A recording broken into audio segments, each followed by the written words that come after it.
আলহামদুলিল্লাহ, আজকে হচ্ছে গত 2 দিন আগে আমাদের 4 জনের অপারেশন সফলভাবে সম্পন্ন হয়েছিল। এটা ছিল ছানির অপারেশন। আমাদের আজকে হচ্ছে আরো 2 জনের অপারেশন সফল হলো।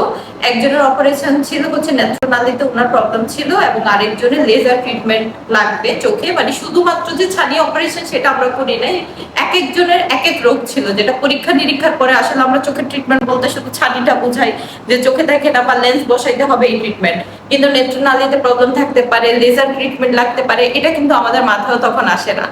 তো আলহামদুলিল্লাহ, এই পর্যন্ত আমাদের 7 জন রোগীকে আমরা চিকিৎসা দিয়েছি।